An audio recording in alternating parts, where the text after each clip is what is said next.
আসলে হিজবুত তৌহিদ কি? হিজবুত তৌহিদ কি চায়? হিজবুত তৌহিদ হচ্ছে মানবতার কল্যাণে নিঃস্বার্থভাবে কাজ করছে। প্রকৃত ইসলামের যে আদর্শ সেটা নিয়ে আমরা মানুষের সামনে তুলে ধরতেছি। আমরা বর্তমানের এই বিকৃত ইসলামের চর্চা করতেছি না। আল্লাহ রাসূল 1400 বছর আগে যে প্রকৃত ইসলামের চর্চা করে গেছেন, সেই ইসলামের চর্চা আমরা করছি। যেখানে নারী পুরুষ সবার সমান অধিকার আছে ইসলামের কথা বলার, ইসলামের কাজ করার।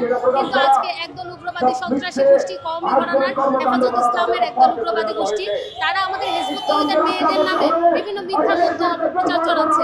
তারা এমনকি হিজবুত তৌহিদের সাথে সাথী নারীদের ব্যাপারে পতিতা বলে তারা আখ্যায়িত করছে। তবে হিজবুত তৌহিদের নারীরা তো এমন না, এই নারীরা পবিত্র, এরা ফতোয়ার বেড়াজাল ছিন্ন করে বের হয়ে এসেছে। এরা একদিকে যেমন নিজেদের সংসার সন্তান সামলাচ্ছে, ঠিক একইভাবে তারা আল্লাহর দ্বীনের জন্য নিজেদেরকে ভূমিকা রাখছে। আজকে যখন 5ই আগস্টে নারীরা নিজেদের স্বাধীনতার জন্য জুলাই আন্দোলন করলো, তখন এই গোষ্ঠীটাই তাদেরকে বাঘের বাচ্চা বিভিন্ন রকম করেছেন, সাধুবাদ জানিয়েছেন। তাদের জন্য যদি 5টা হাততালি পাওয়া হয়, তাহলে হিজবুত তৌহিদের নারীরা যখন আল্লাহর পক্ষ থেকে দাঁড়িয়েছে, আল্লাহর দ্বীন কায়েমের জন্য দাঁড়িয়েছে, এদের তো আসলে 10টা হাততালি পাওয়ার কথা। কিন্তু সেখানে সেটা না করে তারা হিজবুত তৌহিদের নারীদের নামে হাজার হাজার মিথ্যা তথ্য অপপ্রচার, মিথ্যাচার ছড়াচ্ছে, যেটা আসলে আমাদের আকীদা না, যেটা আমরা বলি না, যেটা আমরা করি না। এই ধরনের মিথ্যাচারও তারা আমাদের নামে চালিয়ে দিচ্ছে। তো হিজবুত তৌহিদের কথা হচ্ছে যে আমাদের বাক স্বাধীনতা দিতে হবে, কারণ এটা আমাদের সংবিধানের মৌলিক অধিকার।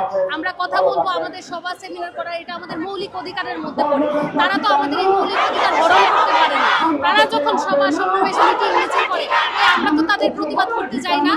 আমরা যখন সভা সেমিনার করতে যাই, তাদের একটা কারণ, এটারই আমরা আসলে বিচার চাচ্ছি যে কেন তারা আমাদের সাথে এমন করবে। ধন্যবাদ। নিরপেক্ষ, সত্য প্রকাশে আপোষহীন।